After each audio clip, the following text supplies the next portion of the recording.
Ok bạn ơi, cái vlog của mình, vlog ngắn của mình thì có cái sẽ là một cái nội dung mà mình sẽ có thể làm trong thời gian tới.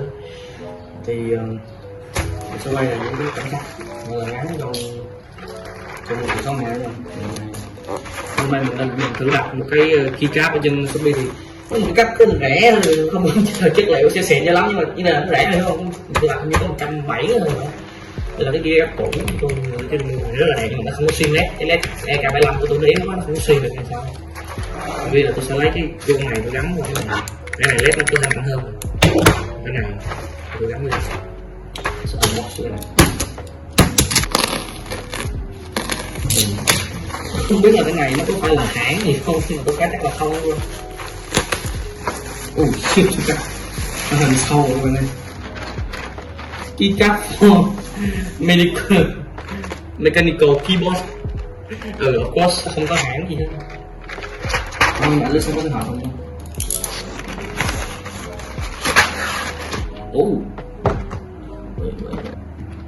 Trời, nó là trong suốt các bạn. Trong suốt.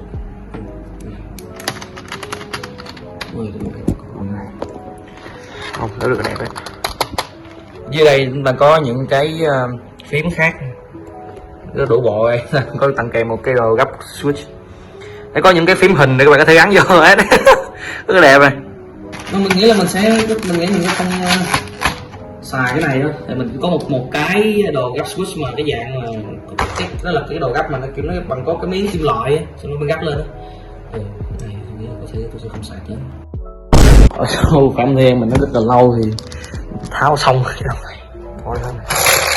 Giờ tôi sẽ tới một công đoạn khác là ta phải gắn cái này vô. Oh shit man, nó sẽ thành lâu đây. Anh tí mà nghe cái tiếng switch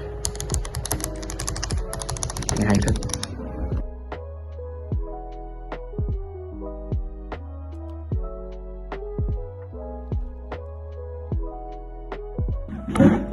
Alright, cuối cùng đã gắn xong, rất là đẹp.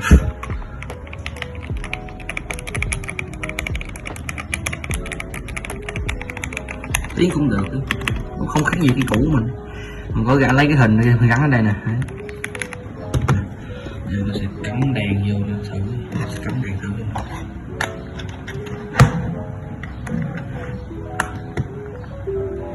Ôi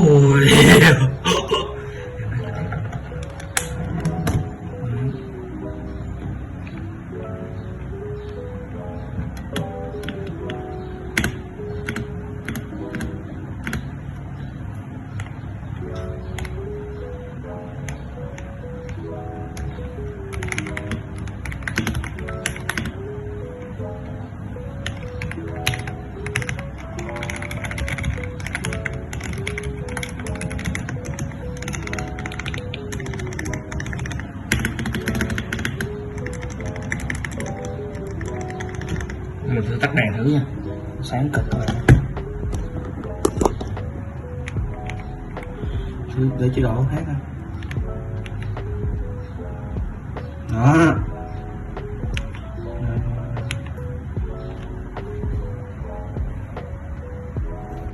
Còn cái vlog ngắn của mình tới đây thì nó cũng kết thúc. Nếu mà là cái thể loại này thì cho mình xin một like, một share, subscribe có thể là cố gắng nuôi kênh này các bạn. Ok, cảm ơn các bạn rất nhiều.